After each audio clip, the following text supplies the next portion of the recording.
संगी जय गौरे काऊ दिन ये छोला दगा दे जाए गो काऊ दिन छोला दगा दे जाए गो राम नाम संग जाए गौरे काऊ दिन छोला दगा दे जाए गो काऊ दिन छोला दगा दे जाए गो हो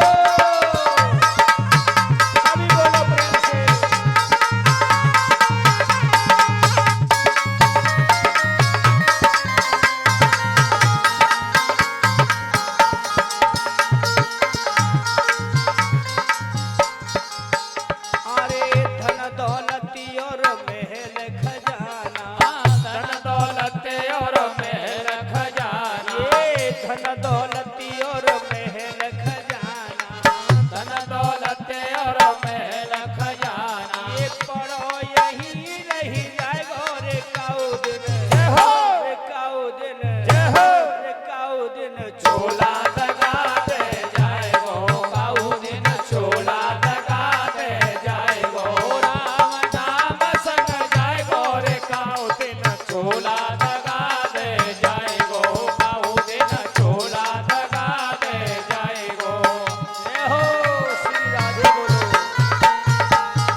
कुटुम कबीला भाई बंद और कुटुम कबीला जीते जी की है ये लीला जीते जी की है ये लीला और जब समय आ गया यही भाई बन गए अरे तोय मरगट ले जागो रे काऊ दिन जय हो काऊ दिन जय हो काऊ दिन छोला दगा दे जाए गो काऊ दिन छोला दगा दे जाए गो राम नाम संग जाए गो रे काऊ दिन छोला दगा दे जाए गो काऊ दिन छोला दगा दे जाए गो सत्संगत में हरि गुण गाए ले सत्संगत में हरि गुण गाए ले वैसे तो समय मिले ना पूरे दिन कभी खेती में काम करे कभी घर में और घर से जब थोड़ा सा काम बनता है तो चलो बाजार कर आऊं तो टाइम ना मिले कभी कभी ये ऐसा मौका मिलता है जो भगवान का नाम श्रवण करने के लिए और मुख से राम का नाम बोलने के लिए इसको कहते हैं क्या सत्संग हरि कीर्तन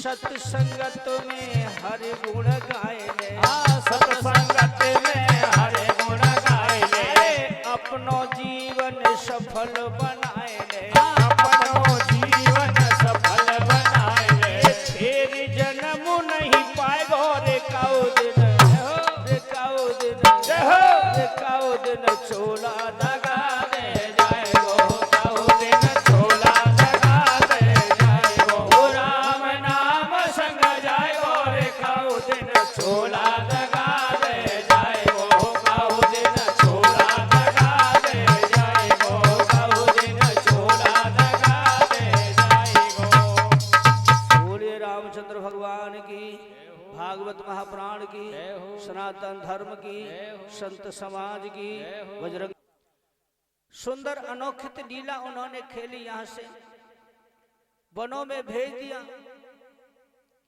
तो सभी अयोध्या में भगवान से जो प्रेम करते उनको तो बड़ा दुख हुआ और जो भगवान श्री राम से घृणा करते थे वो बड़े खुश हुए कि अब अच्छा किया राम ने सीता को घर में नहीं रखना चाहिए अब ठीक है ये वनों को भेज दिया लेकिन भगवान ने उस सब को जानते हुए सबकी भावनाओं को जानते हुए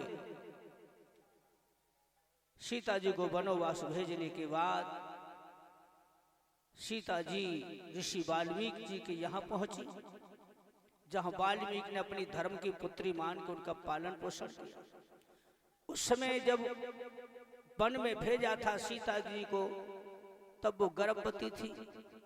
ध्यान दीजिए, ऋषि वाल्मीकि ने अपने आश्रम पर रख करके उन्हें धर्म की बेटी उनका नाम वनदेवी कर दिया, सीता कह के नहीं बुलाया, क्योंकि वो जानते थे ये जगत की माता है और राम जगत पिता है।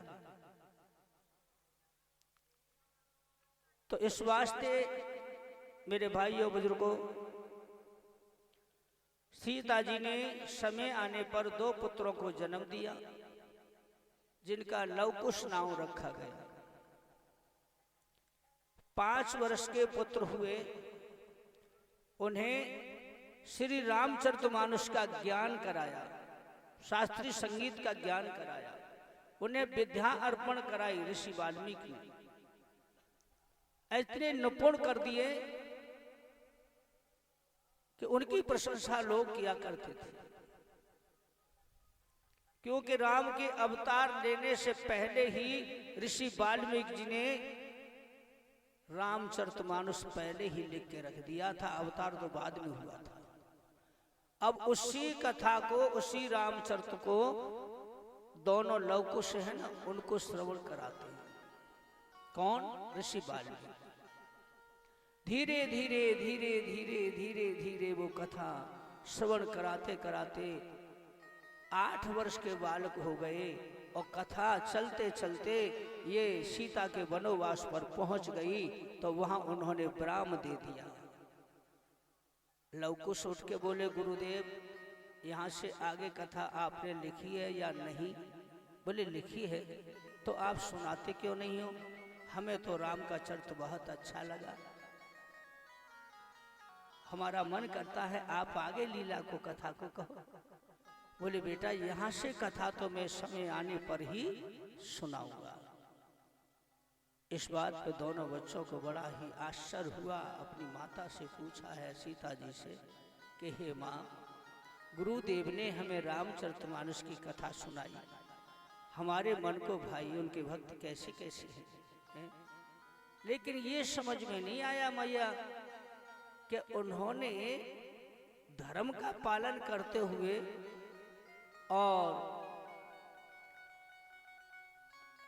मर्यादा पुरुषोत्तम कहलाए विष्णु का अवतार बताते हैं, तो मैया हमें ये समझ में नहीं आई कि भगवान राम ने अपनी ऐसी अर्धांगिनी, जो उनके ऊपर अपना शरीर उन्होंने न्यौछावर कर दिया, दांव पे लगा दिया, और एक धोबी के कहने से उन्होंने उन्हें घर से बाहर लेके वनवास दे दिया।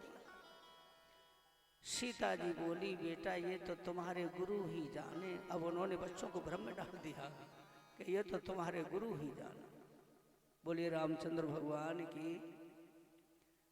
अब ध्यान दीजिए, इधर में भगवान राम ये सब जान गए हैं, तो उन्होंने अपने गुरु वशिष्ठ के द्वारा अश्वमेध यज्ञ किया। उस अश्वमेध यज्ञ में सबको बुलाया और घोड़ा छोड़ा गया। उस घोड़ा की देख रेख में शत्रुघ्न को भेज दिया सेना लेके, और कह दिया कि जाओ, जहां भी ये घोड़ा जाए उसे जाने देना, और जहां भी वीर कोई पकड़े उसे युद्ध करना, घोड़ा छोड़ाना तुम्हारा काम है, और विश्व विजयी करके लौटना है। इस तरह मेरे माता बहनों भाइयों, इस घोड़ा को जहां भी गया सबने सम्मान किया, और चलते चलते घोड़ा मधुपुरी की सीमा में आया। मधुपुरी नगरी में लवणासुर नाम का राक्षस रहता था, बड़ा मायावी था। उसने घोड़ा को पकड़ लिया। कई दूर युद्ध हुए, उस युद्ध में सभी परास्त हो गए, लेकिन किसी के हाथों वो मारे जाने वाला नहीं था, क्योंकि शिव का वरदानी था। आज उस मधुपुरी को हम आप सभी मथुरा कहते हैं, पहले उसका नाम था क्या? मधुपुरी। तब वहीं पर गंगा का किनारा था और चमन ऋषि का आश्रम बना हुआ था। तो शत्रुघ्न जी चमन ऋषि को जाकर के दंडवत किया, सारा हाल बताया कि महाराज इतने दिन युद्ध करते हो गया, घोड़ा को पकड़ लिया है, यज्ञ का घोड़ा है, और किस तरह इसे विजय प्राप्त हुई।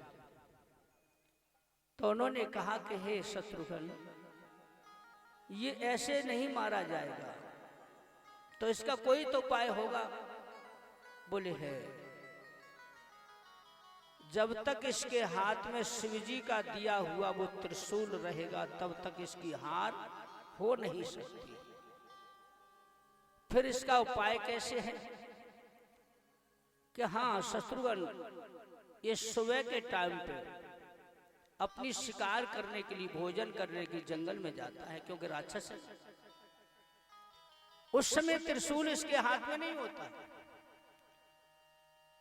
यदि आप चाहो शत्रुघ्न तो इसे वन में जाकर के घेर सकते हो, वहां इसका वध कर सकते हो। इस तरह शत्रुघ्न ने वन में सेना को लगा दिया और सुबह होते ही लवणासुर आया, उसे ललकारा युद्ध के लिए।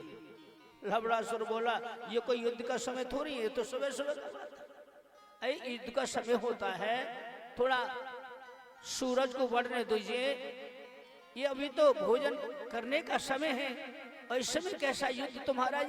ये कौन सी रणनीति है?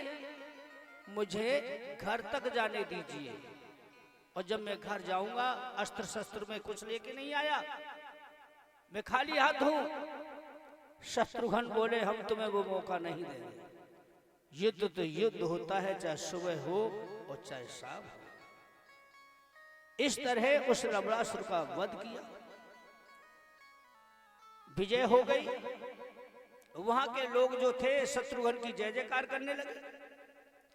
बोले, भगवान आपने ऐसे पापी से हमें मुक्ति दिलाई है, अब तो आप इस मधुपुरी के राजा आप ही होंगे।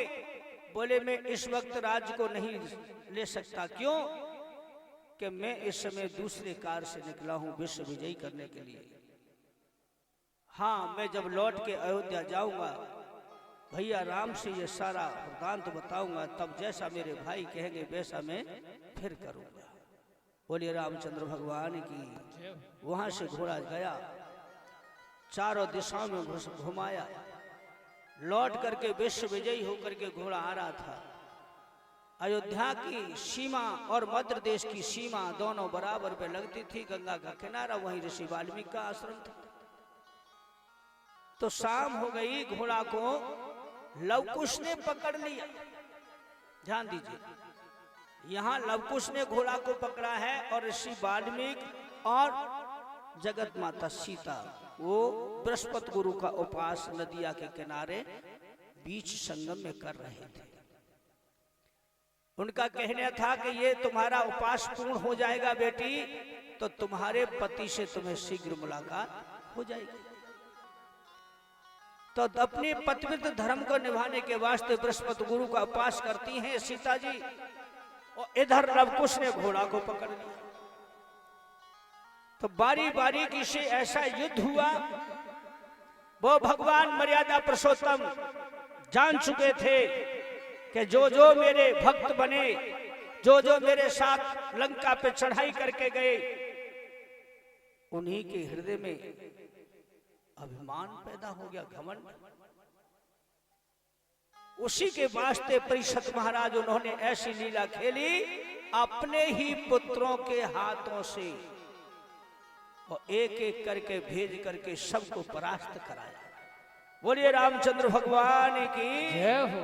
कैसे कैसे महान योद्धा थे, उस यज्ञ में पहुंचे थे। सबको ही उन्होंने परास्त कर दिया। अंत में राम आए और राम से लवकुश का युद्ध होने को हुआ। जैसे ही उधर उपास समाप्त होता है, ऋषि वाल्मीकि जी जैसे ही दोनों तरफ से तीर धनुष खिंच गए, तभी वहां ऋषि वाल्मीकि जी उपस्थित हो गए। बोलो रामचंद्र भगवान की। बोला, ठहरो प्रभु, ये क्या करने जा रहे हो आप? बोले, हे ऋषिवर, आज इन नन्हे से बालकों ने हमारे घोड़ा को पकड़ करके हमारे भाई, कुटुंब, परिवार, हमारी सेना, हमारे मित्र, हमारे भक्तों को इन्होंने मूर्छित करके डाल दिया। अरे भला इनको हमारे घोड़े से क्या लेना देना। तब कहा लव ने, हे महाराज, आपने घोड़ा के मस्तक पर सूरवंशियों के लिए चुनौती लिख दी थी। इसका मतलब ये रहा कि आपने मन में इतनी धारणा कर ली कि आपके बराबर कोई और हो ही नहीं सकता। हम भी सूरवंशी हैं। तुम्हारी चुनौती को हमने पकड़ के घोड़ा को पकड़ा। क्यों? कि हमारे सब गुरुजी ने इस इच्छा हमको प्राप्त कराई है। तब वाल्मीकि कहने लगे, बेटा तुम किससे युद्ध करने के लिए जा रहे हो? अरे तुम युद्ध करने के लिए तुम खड़े हो जिसके सामने, वह तो तुम्हारे पिता हैं, और जिसको आपने ये परास्त किया है ये ही तुम्हारा कुटुंब परिवार है। इतना सुन करके दोनों बच्चे धरती पे गिर पड़े, बिलबिलाने लगे। बोले गुरुदेव, आपने हमारा हाल ये पहले से क्यों नहीं बताया, और हमारे हाथों से इतना बड़ा अनर्थ हो गया, हम कैसे मुख दिखाएंगे? तब ऋषि वाल्मीकि ने कहा, बेटा तुम्हारा कर्तव्य था जो तुमने करके दिखाया, और ये तुम्हारी पिताजी की हार्दिक इच्छा थी, इसलिए उन्होंने ये लीलाएं खेली। अब अपनी माता को बुला के लाओ, जो हनुमान जी को बंदी बना करके आप रख आए हो, उन्हें लेकर के आओ। तब यहां पर सीता जी आई, और जितने भी अयोध्या के वासी जिन्होंने भगवान राम को और सीता को दोष लगाया था, वो दौड़ दौड़ करके आए और सीता जी के चरणों में ढोक लगा दी। बोले, माता माता हमको माफ कर दो, हम हैं वो जो कि हमने आपको दोषी लगा करके और तुम्हें वनों में भिजवा दिया। माता तुम तो जगत माता हो, हमें क्षमा कर दो मैया। तब वह देखो जगत माता का क्या हाल था। ऐसा हाल देख करके उस जगत माता ने भगवान श्री राम से विनय किया, प्रभु ये तो तुम्हारी प्रजा है जिस पर तुमने राज किया है, ये तुम्हारी संतान है, इन्हें लवकुश की भांति इनका अपराध क्षमा करना तुम्हारा कर्तव्य है, क्योंकि तुम राजा हो। अब मेरा समय संपन्न पूर्ण हो गया, मुझे आज्ञा दीजिए। तब उन्होंने धरती माता से विनय किया और कहा कि हे माता, यदि मैं अपने धर्म पर अजर हूं तो मुझे ठौर दे माता, मुझे ठौर दे, मुझे गोद में ले ले मां, प्रकट हो जा मां। तभी आकाश से बिजली कड़की और धरती में दरार पड़ गई। उसमें से जगत माता धरती निकली और दोनों भुजा फैला के कहा, आ बेटिया, माता की गोद सदैव खाली रहती है। तब राम जी कहने लगे, मैं तुम्हें नहीं जाने दूंगा सीता, मुझे देखो। भगवान से कहा, प्रभु जिस युग में नारी का सम्मान उठ गया हो, उस नारी का रहना फिर व्यर्थ है। इसलिए भगवान मैं आपसे यही विनय करूंगी कि जन्म जन्म आप मेरे रहेंगे, मैं तुम्हारी रहूंगी, लेकिन जो इस जन्म में मुझे दुख झेलना पड़ा है, ये दुख मुझे किसी जन्म में मत देना। तभी सीता जी झट से गोद में पहुंच गई और इस तरह सीता जी धरती में समा गए। राम सीता जी धरती में समाने से पहले उन्होंने उंगली चीर करके अपने परिवार पे, सभी पे, कुटुंब जो सेना पड़ी थी उस पे अमृत की वर्षा करवाई और झट से वो धरती में समाई। उधर उनकी मूर्छा जागी, सब दौड़ दौड़ करके आए और सब ने जगत माता को प्रणाम किया। जगत माता तो धरती छोड़ के जा चुकी है। राम जी यहाँ से ऋषि वाल्मीकि ने सारा भेद उनको बताया, लेकर के अयोध्या पहुंचे। अयोध्या में शोक जैसा छा गया, कोई किसी से बात नहीं करता है। सीता जी के जाने का बड़ा दुख है। राम भी अपने भवन में उदास रहते हैं। दोनों बच्चे गुस्सा जब आ जाते हैं तो वो खुश हो जाते हैं। हे राजन परीक्षित, राम ने हम लोगों को प्रेरणा देने के लिए क्या नहीं किया? चाहते तो वो राजा भी बन सकते, वनवास ही क्यों झेला? उसमें माता कैकेयी का कोई दोष नहीं था। ये तो भगवान राम ने स्वयं माता से आज्ञा ली और कहा कि हे माता, मैं अपने पिता से मना नहीं कर सकता हूं, क्योंकि मैं पिता का आज्ञाकारी हूं। ये पुत्र का कर्तव्य नहीं है जो अपने पिता से आज्ञा को टालन कर दे। इसलिए माता, तू मुझे वनों का राज दे दे और मुझे अयोध्या का राज नहीं चाहिए। क्यों? कि यदि मुझे राज हो गया तो मैं इस धरती के पाप के बोझा को मिटा नहीं सकूंगा। कैकेयी ने कहा, बेटा तुम मुझे प्राणों से प्यारे हो, तुम्हारी बात मैं टाल नहीं सकती, लेकिन ऐसा कार्य करने से ये संसार मेरे नाम से घृणा कर जाएगा। कोई मुझे सदैव नाम से नहीं पुकारेगा। कोई अपनी पुत्री का भी संसार में नाम कैकेयी नहीं रखेगा। तब राम ने कहा, माता, पुत्र के लिए माता क्या क्या नहीं करती है, एक उपकार ये भी कर ले मां। तो इस वजह से कैकेयी ने राम के लिए वनवास मांगा। जो आज सीता राम के वनवास भेजने से कैकेयी को कितना बड़ा कलंक लगा है, जो आज कैकेयी अपनी पुत्री का नाम कोई भी नहीं रखना चाहता। बोलिए रामचंद्र भगवान की जय हो। इस तरह राम ने ब्रह्मा जी के बुलाने पर, क्योंकि समय पूर्ण हो गया त्रेता का, सबसे पहले अपने भाई लखन का त्याग किया। लक्ष्मण जी सरयू में प्रवेश कर क्षीर सागर में पहुंचे, शेष के अवतार बन गए, वो शेष का रूप धारण किया। फिर उन्होंने अपने सभी भाइयों के पुत्रों को अलग अलग राज्य सौंपा। इस तरह राज सौंप करके वह स्वयं अपने भक्तों के सहित सरयू में जाकर के उन्होंने आत्मसमर्पण किया। लेकिन वहां जामवंत और हनुमान को रोक दिया था। राम जी ने जामवंत हनुमान को रोक दिया था सरयू के किनारे, जब आत्मसमर्पण किया था कि हनुमान, तुम्हें मेरे साथ नहीं जाना, तुम्हें तो कलयुग तक रहना है, और हे जामवंत, तुम्हें द्वापर तक रहना है, क्योंकि मैं द्वापर में आऊंगा जब तुम्हारी मुझे आवश्यकता पड़ेगी। और हे हनुमान, तुम्हें तो कलयुग तक रहना है, जहां भी मेरे नाम की चर्चा हो, हवन कीर्तन और यज्ञ हो, तो उसकी देखभाल आपको करनी है, उस यज्ञ को संपन्न कराना है। ये तुम्हारा कर्तव्य, तुम्हारा धर्म रहेगा। तो इसी वास्ते तो यज्ञ जब होती है, कहीं पे भी हो, उसमें पहले थोड़ा विघन आ जाता है, आता है ना विघन।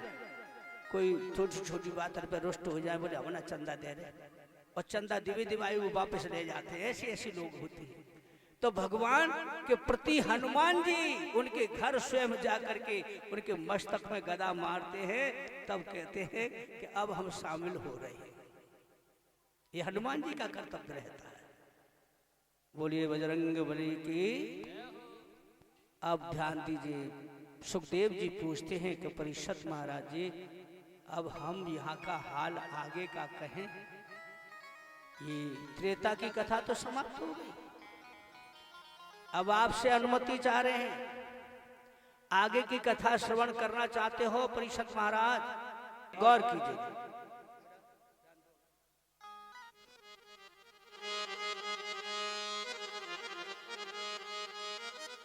कि सीता जी मह में समा गई,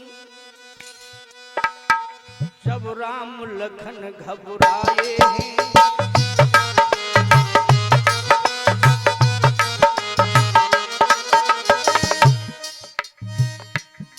सीता जी वही में समा गई, जब राम लखन घबराए। ऋषि वाल्मीकि ने धीर दिया, लव कुश को अयोध्या लाए हैं।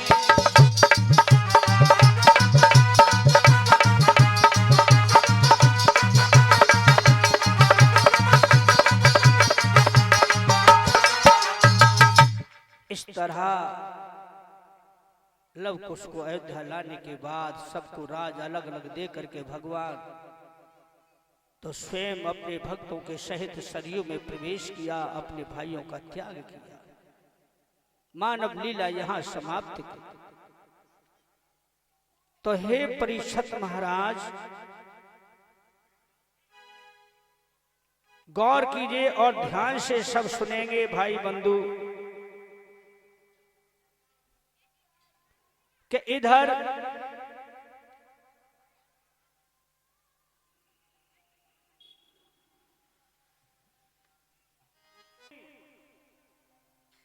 जिसका नाम था शक्ति,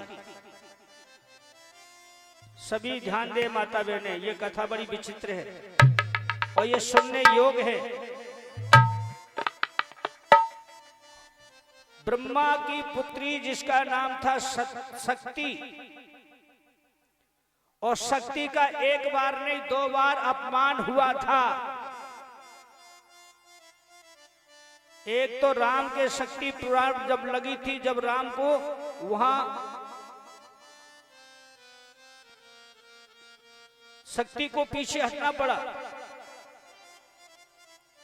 और एक लक्ष्मण के शक्ति लगी तो वहां दौनागिर से लाके हनुमान जी ने बूटी लेकर के और लक्ष्मण को जिया था। ये 2 बार अपमान शक्ति को हुआ तो शक्ति उस अपमान को सहन नहीं कर पा रही है। अपने पिता ब्रह्मा से कहा कि हे पिताश्री, आपने मुझे जन्म दिया, लेकिन आपने मेरी कुछ भावनाओं को नहीं जाना। बोले बेटी क्या कहना चाहती है तू? कि शक्ति बोली ब्रह्मा से,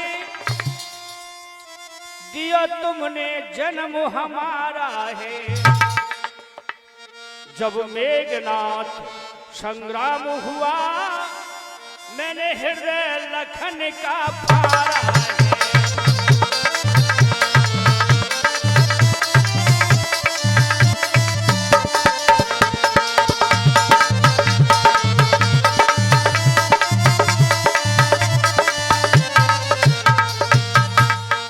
पिताजी,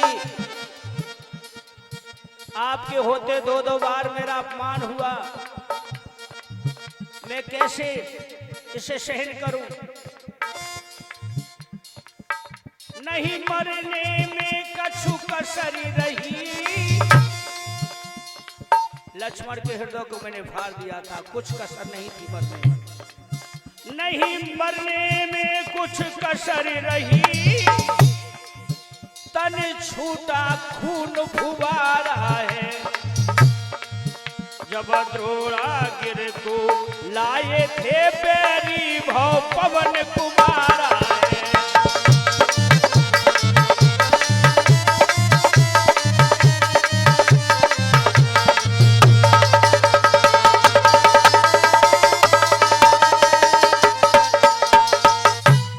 इसलिए पिताजी मुझे कुछ अकल बताइए, मैं इस पीड़ा को सहन करके बैठी हूं, मुझसे सहन नहीं हो रहा है। ब्रह्मा जी कहने लगे, हे बेटी, अब तू इस जन्म में तो उपाय नहीं कर सकती है। पिताजी, जब तक मैं बदला न ले लूंगी तब तक मैं चैन से नहीं बैठूंगी। ब्रह्मा जी हंस करके बोले, बेटी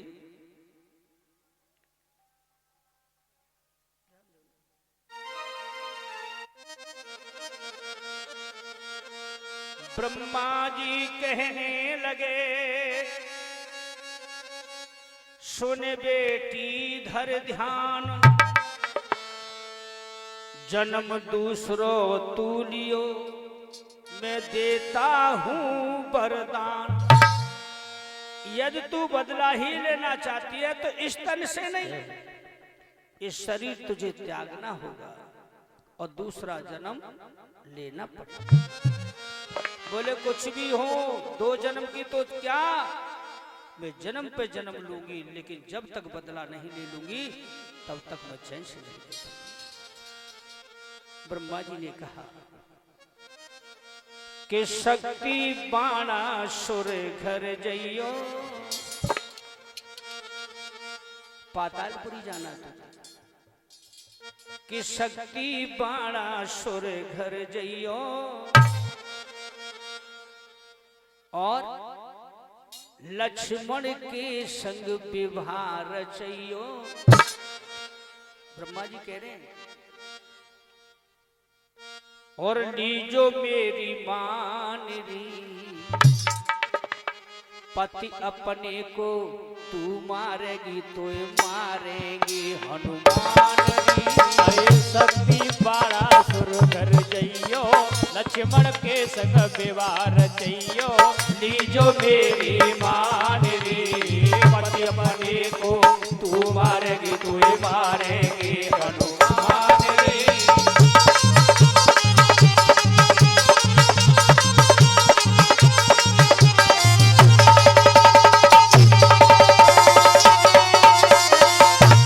गौर कीजिए माता बहनों भाइयों बुजुर्गों, ब्रह्मा जी ने कह दिया बाणासुर के यहाँ तू पुत्री रूप में जन्म लेगा और वहां पे भी तेरा नाम शक्ति ही पड़ेगा और लक्ष्मण के साथ विवाह रचाना होगा और विवाह रचाने के पश्चात तू उसका वध करेगी और तुझे हनुमान मार देगी। शक्ति ने देर नहीं की, इतनी सुन के बात पिता की शक्ति वहां से धाई है। अरे इतनी सुन के बात पिता की शक्ति वहां से धाई है। बाणासुर घर जन्म लियो जको नाम शक्ति धरवाई है। अरे बाणासुर घर जन्म लियो जके क्रोध बदन में छाइए। कन्या रूप में जाकर के बाणासुर के यहाँ जन्म ले लिया है उस शक्ति ने। ध्यान दीजिए, बाणासुर बड़ा प्रसन्न हुए, बड़े खुश हुए और सोड़तपुर में खुशियां छाई। अरे सोड़तपुर में खुशियां छाई। अरे शक्ति नाम दियो धरवाई, शक्ति नाम दियो धरवाई। अरे कहते वेद बखान रे पति अपने को तू मारेगी तू मारेगी हनुमान रे।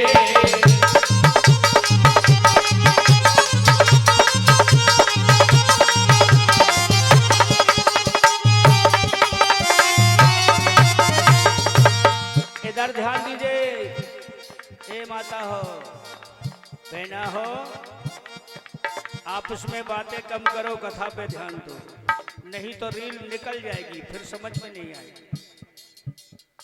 गौर कीजिए, इधर तो शक्ति पहुंच गई बाणासुर के यहाँ और जब सीता जी धरती में समाई वो कहां गई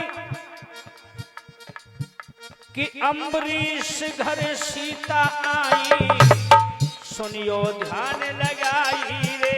अरे अम्बरीश घर सीता आई, सुनियो ध्यान लगाई रे। जिस दिन कौन कियो रघुवर से याद प्रभु को आई रे। अरे जिस दिन कौन कियो है रघुवर से रघुवर को आई रे। धरती में समाने के बाद राजा अम्बरीश के यहाँ सीता जी पहुंची। ध्यान दीजिए माता बहनों भाइयों, इधर जब धरती में समाई थी तो राम जी ने पूछा कि सीते अब मुलाकात कहाँ होगी। तो सीता जी ने कहा कि प्रभु अब तो मेरी मुलाकात पातालपुरी आप चढ़े आना और मैं अम्बरीश के यहाँ मिलूंगी। बोलो सीता मैया की जय हो। अब कोई ध्यान भगवान को आ गया पाताल में जाके, क्योंकि लक्ष्मण जी पहले गए। अब लक्ष्मण जी के लिए इंद्रदेव ने अपना रथ पहुंचा दिया था पाताल में और सूर को भेज दिया था, सूर का सारथी लक्ष्मण को लेकर के और रथ में बिठाल करके भगवान राम का इंतजार करा। गौर कीजिए, जब दोनों भाई वहां मिले बड़े हर्षित हुए, रथ को वापस कर दिया, इंद्र के पास रथ वापस पहुंचा। अब इधर राम कहते हैं कि लखन, राम कहे सुन लक्ष्मण भाई, अरे राम कहे सुने लक्ष्मण भाई, अब घूमे मृत्यु लोक में जाई, अरे घूमे मृत्यु लोक में जाई, होकर अंतर्धान रे पति अपने को तू मारेगी तो मारे श्री हनुमान रे।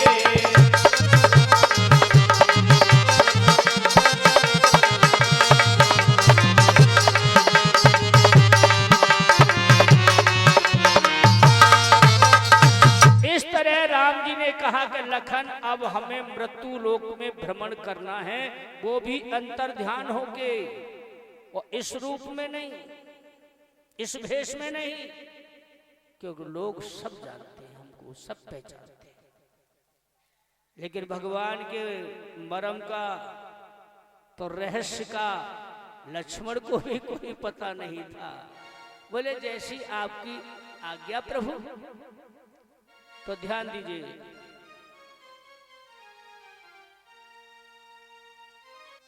आज भगवान राम लक्ष्मण को लेकर के सरयू तट गए आए,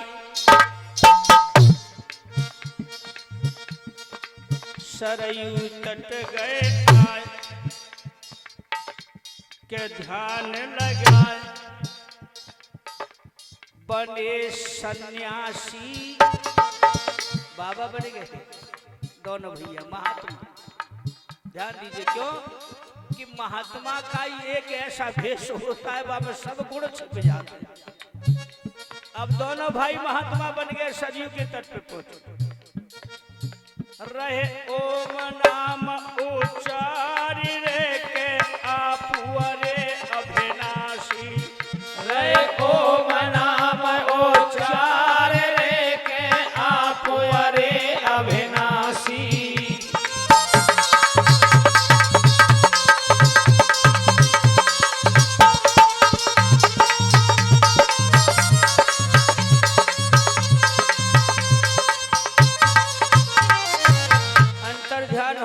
सन्यासी बन के भगवान लीला खेल रहे हैं। माताओं बहनों भाइयों बुजुर्गों, जब ये देवताओं ने देखा तो सभी बड़े आश्चर्य हो गए, देवता आश्चर्य में हो गए। ब्रह्मा जी को तो पता था, भोलेनाथ अंतर्यामी थे।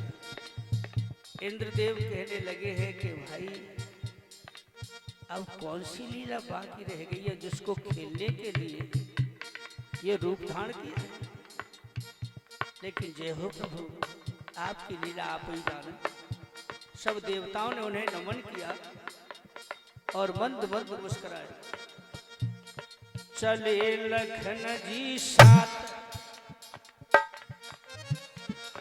चले लखन जी साथ, कमंडल हाथ हंसे कैलाशी।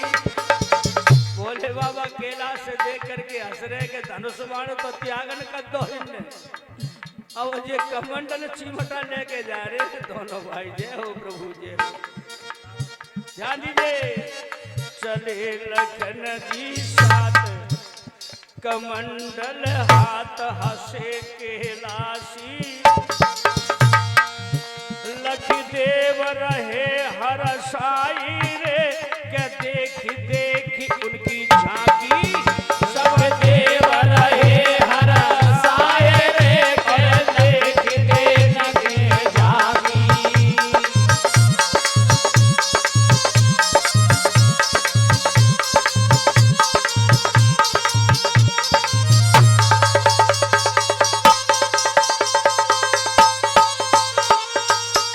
इधर भोले बाबा को जोर से हंसी आई कैलाश पे, ताली पीट पीट कर हंस रहे हैं, नजारा देख रहे। पार्वती बोली प्रभु लेकिन हमें भी बताए दो का हमें देख के हंसी आ रही है कि कछु और देखो तो बने। बोले हे पार्वती मैं तो अपने इष्ट देव की लीला को देख रहा हूँ। पार्वती बोली हमें हुए दिखाए दो बिन की लीला है। बोले रहने दो तुम तो देख लाई, पहले तुम चली गई देख हुए हम ते बिगड़ पूछे और तुमने जाते ही बिना सीता को रूप धारण कर लो और उन्होंने तुमको माता कह दिया तो तुम्हें जन्म ये दूसरों लेना पड़ो। अब तुम्हें और दिखाई दो सुबह माता कह दी जाती तो फिर भजियो तो है जागो तुम्हारे का। बोले प्रभु जैसी आपकी आज्ञा। बोलो शंकर भगवान की जय हो, पार्वती मैया की जय हो। आज भगवान राम लक्ष्मण उधर सन्यासी भेष में घूमते चलते कहां पहुंचे परीक्षित महाराज। आरे घूमत चले जात दो भाई, अरे घूमत चले जात दो भाई, सोड़तापुर में पहुंचे जाई। अरे सोड़तापुर में पहुंचे जाई। बाणासुर की जो नगरी थी सोड़तापुर, घूमते हुए पहुंचे तो क्या देखा, बाणासुर की बगिया पाई। अरे बाणासुर की बगिया पाई। अरे जाकर धुनी तब राम लगाई। अरे जाकर धुनी तब राम लगाई। सुंदर सा बगीचा बाणासुर का, इतना सुंदर बगीचा जिसे देखता है वो हर कोई मोहित हो जाता है। सभी तरह के वृक्ष खड़े हैं, फुलवारी खिल रही है, दोपहरी का टाइम है, लेकिन उस बगीचे में कोई दिखाई नहीं दे रहा। परीक्षित महाराज वो बाणासुर का बगीचा जनाना था, उसमें जनाना ही जाता, मर्द कोई नहीं जाता था। उस बगीचे में देख रेख के लिए केवल मालिन एक रहती है और कोई नहीं। मालिन दोपहरी के टाइम में अपनी जो घास फूस की झोपड़ी बनी थी उस बगीचे में भोजन करने के पश्चात आराम कर रही, तो उसे कुछ नहीं पता क्या हो रहा। भगवान राम ने देखा, कहा भैया लक्ष्मण कितना सुंदर बगीचा है, अब तो मेरा मन करता है कि इस बगीचे में एक रात काटें। लक्ष्मण जी बोले जैसी आपकी आज्ञा।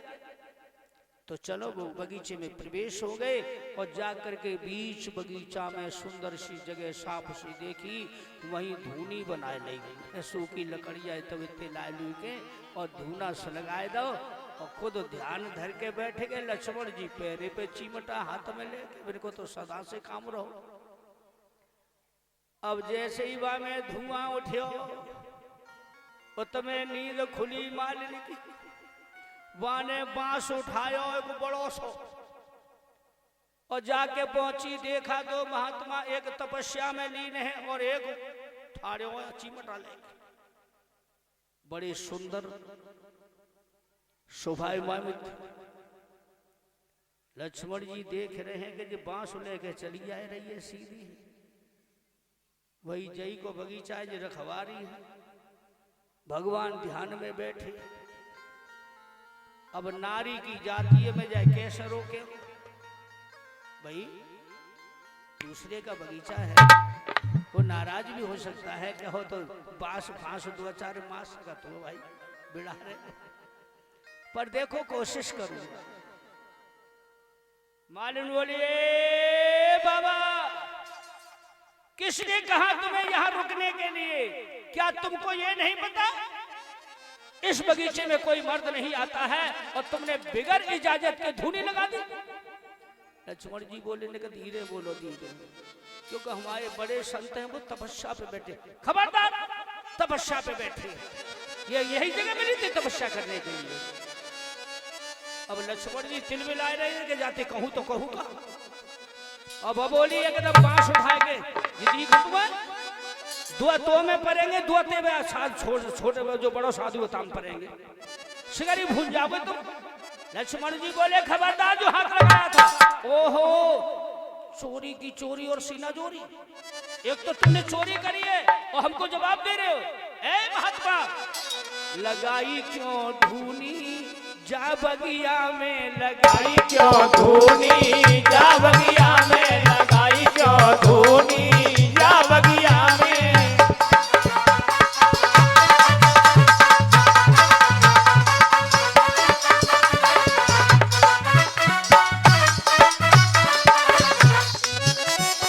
ध्यान दीजिए लक्ष्मण जी खड़े हैं चिमटा लेके कि तो जी रूर नहीं पड़े। बोली बाबा जवाब दे। लक्ष्मण जी चुप। महात्मा जी तो बड़े ध्यान में बैठे। समझ गई तुम बाबा भवाना ढोंगी हो। मोए तुम दीखत बाबा कपटी, मोए तुम दीखत बाबा कपटी, मोए तुम दीखत बाबा कपटी, मोए तुम दीखत बाबा कपटी। लेके बांस मालिनी झपटी, लेके बांस मालिनी झपटी। ए बड़े क्यों धूनी जा बगिया में, लगाई क्यों धूनी जा बगिया में, लगाई क्यों धूनी जा बगिया में। जाई बगिया में, हाँ जाई बगिया में, लगाई क्यों धूनी जा बगिया में, लगाई क्यों धूनी जा बगिया में। जैसे ही बांस लेके आगे बढ़ी जो तान लो बांध तो मार बेटे। लक्ष्मण की एकदम रोंगटे ठाड़े पड़ गए। बोली तो देती है। लक्ष्मण जी बोले चिमटा लगा खबरदार बांस को उधर ही रखना। अब डर लग रहा उधर ही रखना। अरे ओ बाबा कपटी जा मैं हाथ तो आप कैसे तू। लक्ष्मण जी बोले हे देवी हम धूनी लगाए हैं, हमारे संत की धूनी पूरी है जाएगी, हम ते बगीचा छोड़ के चले जाएंगे। पूरी कर लंदऊ तो ए बाबा अरे ना तुम जाना बाग जनाना, ओ ना तुम जाना बाग जनाना। ले आज वो कहने लगी है कि तुमको शायद ये नहीं पता ये जनाना बाग है, इसमें कोई मर्द नहीं आता। तुमने तो कमाल ही कर दिया। ना तुम जाना बाग जनाना, ना तुम जाना बाग जनाना। जल्दी होना पड़े रवाना, जल्दी होना पड़े रवाना। नहीं तो बढ़ेरार दूनी झगड़ा हो जाएगा। बढ़ेरार दूनी जाई बगिया में, लगाई क्यों धूनी जा बगिया में, लगाई क्यों धूनी जा बगिया में।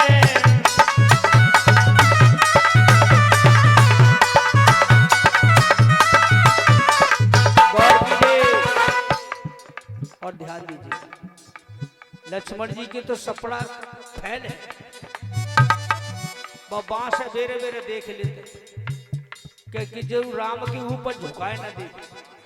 महात्मा धूरी पे बैठे। ध्यान दीजिए क्योंकि नारी जाती है न जाने कब खपट दे। भगवान राम को आवाज जैसे ही कान भनक पड़ी, ध्यान मुग्ध भयो सामने देखे बांस लेके ठाड़ी। राम जी बोले देवी क्या बात है, इस बगीचा को खाली करो या धूनी फूनी बंद कर भागो यहाँ से।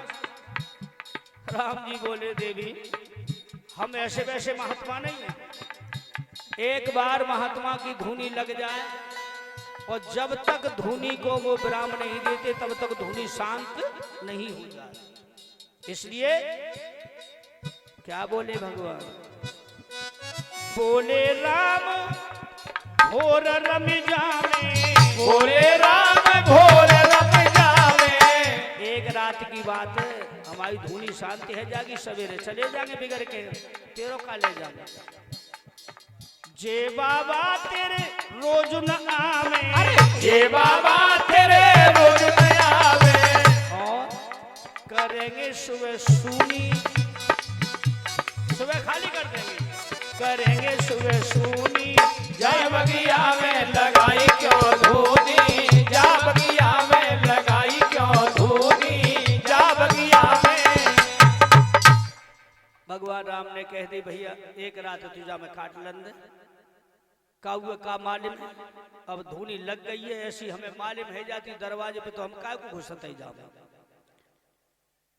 माल ने समझ गई अब जे दुआ और मैं अकेली अब यदि मैं झगड़ा करती हूँ यहाँ तो हो सकता है कुछ अनर्थ हो जाए मेरे हाथों से या इनके हाथों से, इसलिए अपने राजा से खबर कर दूं तो मैं प्रांत बच जाए। भाई वो तो नौकरानी है ना, बाग की रखवाली है। मालिन दौड़ी दौड़ी गई, दिन छिपे जाए गौर की।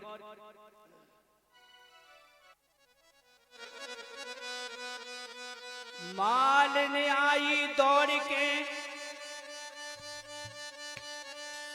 बाणासुर के पास, नाथ जनाने बाग में तो साधु कर रहे पास। बाणासुर ने कहा मालिक तू बगीचे को छोड़ के क्यों आई? महाराज दो महात्मा आग बगीचे में रुक गए, उन्होंने धूनी लगा दी है। तू कहां गई थी? मेरी आंख लग गई महाराज, भोजन करने के बाद अब तुम मारो या छोड़ो। तूने मना नहीं किया? बोले मैंने मना किया है तो वो महात्मा कहते एक रात बस हम तो यही में काटे। बाणासुर दौड़ते हुए सूरज होने वाला था, जाकर के उस बगीचे में पहुंचे जहां राम की सुंदर छवि और लक्ष्मण की सुंदर छवि। उसे देख करके बाणासुर ने दंडवत किया और कहा महाराज के बाणासुर चली दयो बाग में गयो चरण शरणाए। ए महात्मा जी तुम चलो महल में नाथ जी चरणन में शीश नवाए। तुम चलो महल में नाथ जी चरणन में शीश नवाए। बाबा मेरी आपसे हाथ जोड़ की विनती है, इस बगीचे में नहीं तुम मेरे महलों में जाकर के धूनी रमाओ। ओहो भगवान कहने लगे अरे भैया राजा बाबाओं का महलों में रहना और धूनी लगाना ये क्या बाबाओं को शोभा देता है?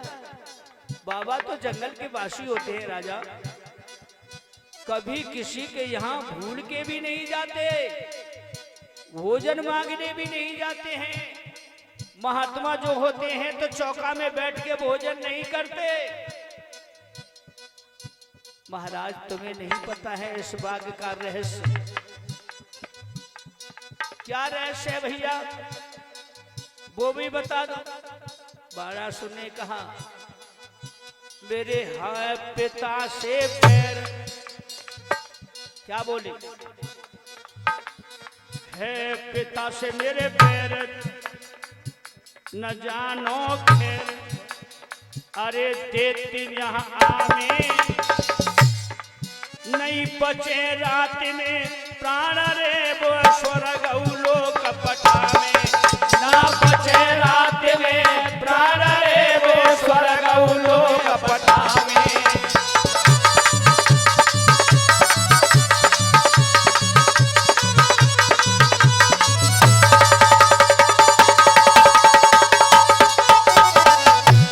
मेरे पूर्वजों से राक्षसों से बैर है, आधी रात्रि के समय इस बगीचे में निशाचर आते हैं।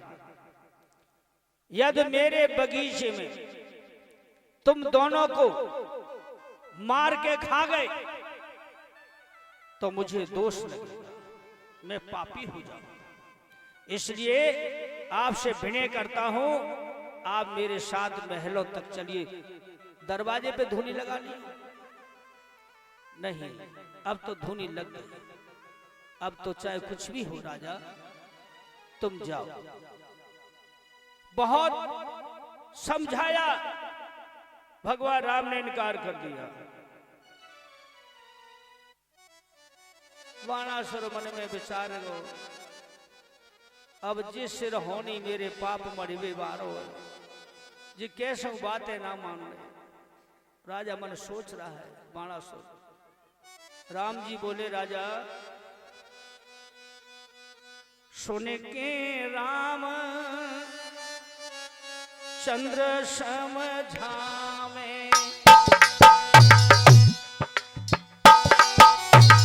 ए राजा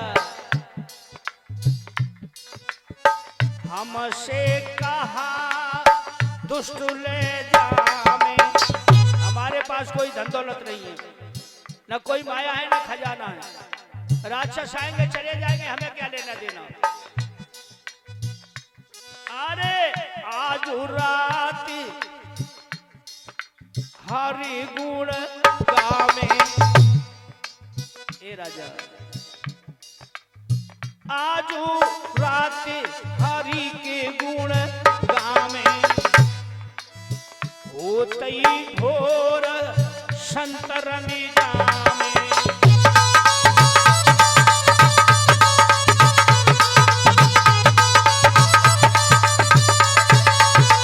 इस तरह राम जी ने कह दिया है कि भैया अब तो चाहे कुछ भी हो, धूनी समाप्त होने की नहीं। सुबह होगा सो देखा जाएगा, हम तो तेरे बगीचे को खाली करके चले जाएंगे, अब तुम जाओ। बाणासुर महलन गयो, मालिक ने कही दिन छिपते ही अपने घरे पहुंच जाइयो। तू भाई मालिन को तो रोज ही ना को काम हो, दिन भर रहती और संध्या जैसे ही दिन छिपने से पहले वो भाग जाती भाई घर को, गेट के केवाल लगाई जाती। इधर भगवान राम लक्ष्मण बीच बगीचे में धूनी रम रही है कि बाणासुर महलन गयो, इधर सोए गए श्री भगवान। भाई सूरज हो गया, फल फूलों का आहार किया, और भगवान ने कहा लक्ष्मण मुझे तो निंद्रा लगी है। लक्ष्मण जी बोले बेखटक सो तुम, चिंता मत करो। भाई लक्ष्मण का तो पहरा लगाने का बचपन से ही काम रहा था, राम की सेवा करना। पहरे पे लक्ष्मण खड़े तो कर में चिमटा थान। पहरे पे लक्ष्मण जी खड़े और चिमटा थान।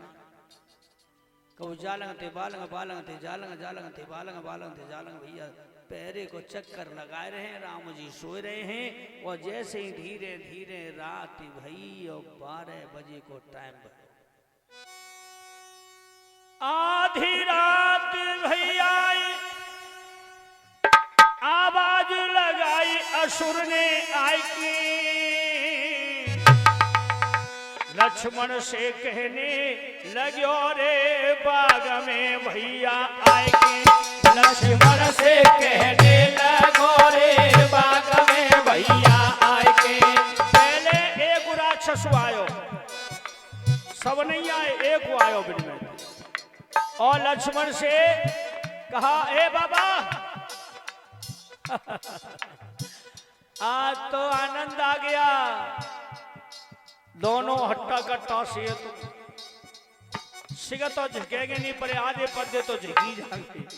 लक्ष्मण जी मन में सोच रहे वाह भैया नाश्ता करे चाहे रो तू नाश्ता सो जा हम है बेरी को भाग यहाँ से भाग काल गो आगे काल गयो आगे। तेरे झोली झंगा बाबा आजू ले जाए अरे छिड़ाएंगे। तेरे झोली झंडा ले जाए आज छिड़ाएंगे।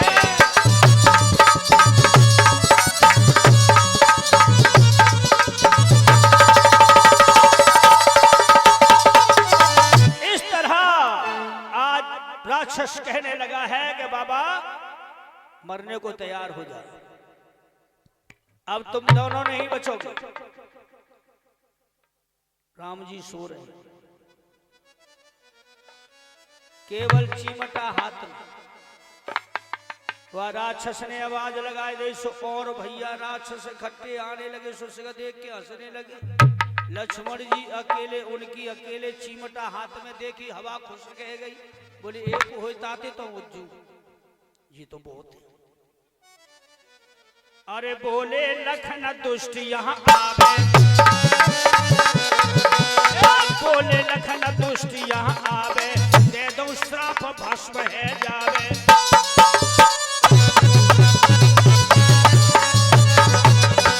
लक्ष्मण ने कही वही खड़े रहना, एक भी आगे मत बढ़ जाना, नहीं तो श्राप दे के भस्म कर दूंगा।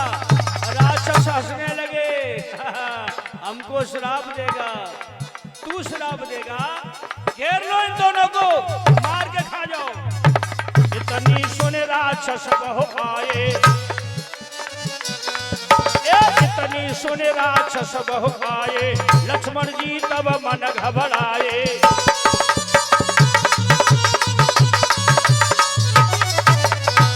ध्यान दीजिए, इतने राक्षसों के बीच अकेले लक्ष्मण जी चिमटाए घुमाए जा लगा बाला उल्टो कर ता राक्षस में पड़ जातु ते ही बिल बिलाए के धरती पे गिर पत्तू। लेकिन एक हो तो बचा में, दो है तो रक्षा हो, लेकिन राक्षस तो बहुत हैं।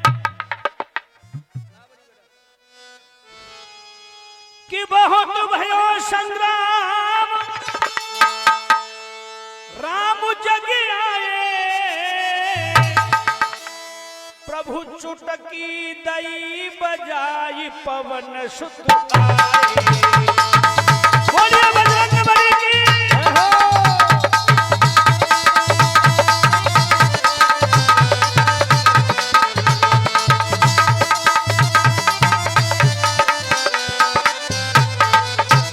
आज गौर कीजिए माता बहनों भाइयों बुजुर्गों, जैसे ही चुटकी राम जी ने बजाई, हनुमान जी एकदम से कूद पड़े। लक्ष्मण तो एक ही तो उज्ज जुड़े है, बिना न मालूम को है काब है। महाराज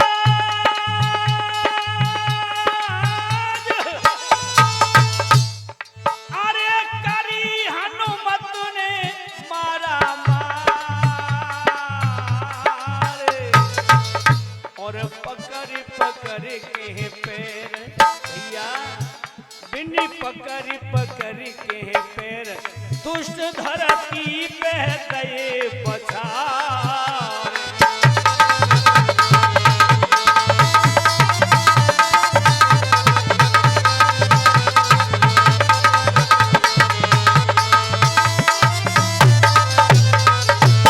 लक्ष्मण जी तो एक ही ते युद्ध करते रहे, दोनों तो हनुमान जी ने सिगन को सफाव कर दिया, मार के डाल दे, और राम जी को उन्होंने दंडवत किया।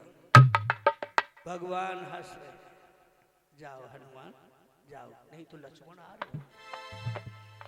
आज्ञा ले हनुमान, ध्यान दीजिए, आज्ञा ले भगवान की गए वीर हनुमान।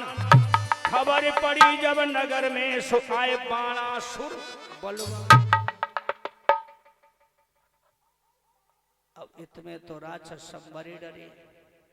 मालिनी आई, वे महात्मा ने के तो हाड़ू नहीं बची होंगे, और जैसे ही मालिनी ने देखी तो दोनों घूम रहे, राक्षस मरे पड़े। मालिनी ने देखे दांत में उंगलियां दबा के सीधी भगी गई, महाराज के जाके चौड़ों में गिर गई। महाराज महाराज गजब हो गया, क्या हुआ? अब जो तुम्हारा दुख था ना, जो सर पे बैठो सदियों से, वो आज खत्म हो गया। क्या क्या नहीं है? हाँ, जितने भी वहां राक्षस थे वो सबको उन्होंने मार दिया। बाणासुर बड़ा खुश हुआ, बोले तू सही कह रही, बोले आंखें ते देख के आई हूं ब्याला। बाणासुर ने कुछ नहीं किया, जल्दी जल्दी से भाग के गया, और बगीचे में देखा तो सभी राक्षस मरे पड़े। राम धूनी पे बैठे, लक्ष्मण ठाड़े। बाणासुर, ध्यान दीजिए, लख असुरनी की लाश भयो विश्वास, अरे प्रेम भव भारी, तुम दीने प्राण बचाई रे के संत बड़े तपधारी, तुम दीने प्राण बचाई रे के संत बड़े तपधारी।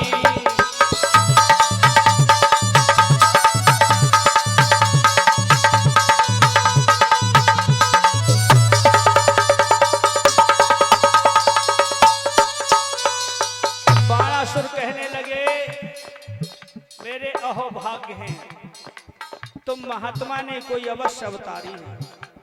आपने मेरे पूर्व जो बैर चला रहा था मेरे पुरखाओं से, और आज तुमने एक रात में उसको समाप्त कर दिया। आज मैं तुमसे तो बड़ा प्रसन्न हूं। बाणासुर कह रहा है अरे है तुम दीन दयाल बचायो काल, बहुत बलधारी।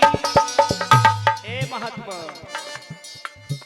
मैं लेंगो कन्या दान रे, कुंवरी है मेरी कुंवारी। मैं लेंगो कन्या दान रे, कुंवरी है मेरी कुंवारी।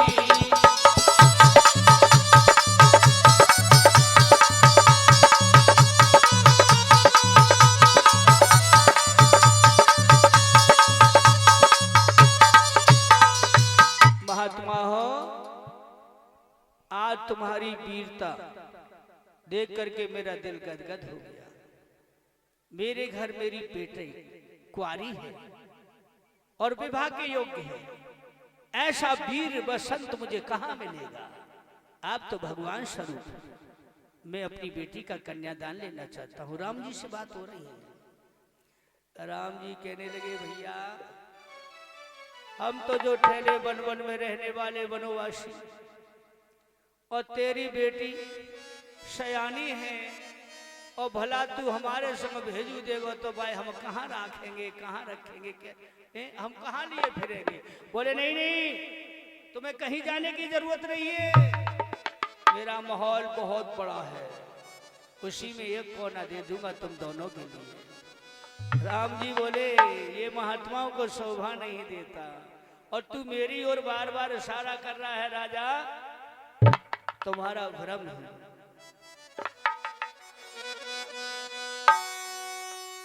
हंस बोले भगवान भूप सुनि पानी,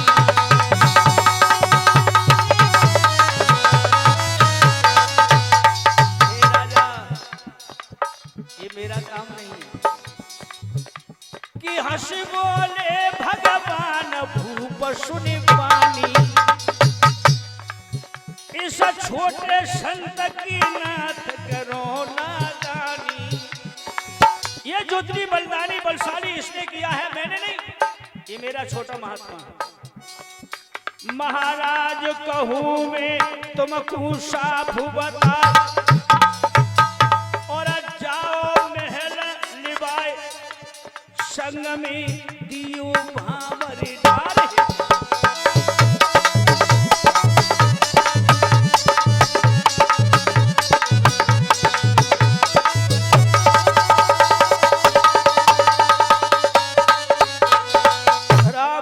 लक्ष्मण को तिरछी नजर से देखो, हंस के कही भैया जामे मैंने कछु राक्षस को न मारो न पटको, ये तो सब काम या छोटे संत ने करो। चाहो तो या को ले जाओ अपने महल में, और तुम्हारी मर्जी है अपनी बिटिया को कन्यादान ले ले। लक्ष्मण जी बोले माँ तो माँ जाऊं फंदा में डाल दो। भगवान राम जी बोले तुमने तो मेरी बात कोई इनकार नहीं की है, कहने का मतलब जो मैं कह रहा हूं उसी को कर। अब राम की आज्ञा टले तो टले कैसे। अब ध्यान दीजिए मेरे भाइयों मेरे बुजुर्गों, वाणासुर तैयार हो गया अपनी बेटी का कन्यादान लेने के लिए। जाकर के अपनी रानियों से उसने कहा और कि तैयारी करो जल्दी से बेटी के लिए। ऐसे महात्मा मैंने कभी नहीं देखा, इतने बड़े बलवान जिन्होंने हमारे पुरखों का बैर था वो राक्षसों से खत्म कर दिया। पूरी नगरी में ढोड़ी पिटवा दी। और इधर राम ने अपने सभी देवताओं का ध्यान दिया कि शिव यहाँ महात्मा को भेष धर के शिव के शिवा आ जाओ, वैसे मत आइयो। हाँ, तो देवता सब महात्मा को भेष धर के अलग अलग आश्रम थे भैया, चारों लगते आए। ध्यान दीजिए, ब्रह्मा जी भी पहुंचे वहां महात्मा के रूप में। बाणासुर ने कही नगर के आए गए नर नारी,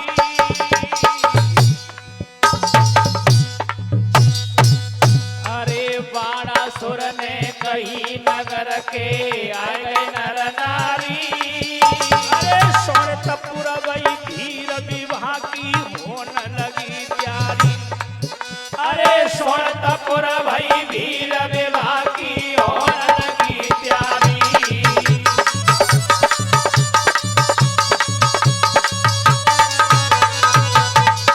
अरे नगर सुंदर सजवायो है,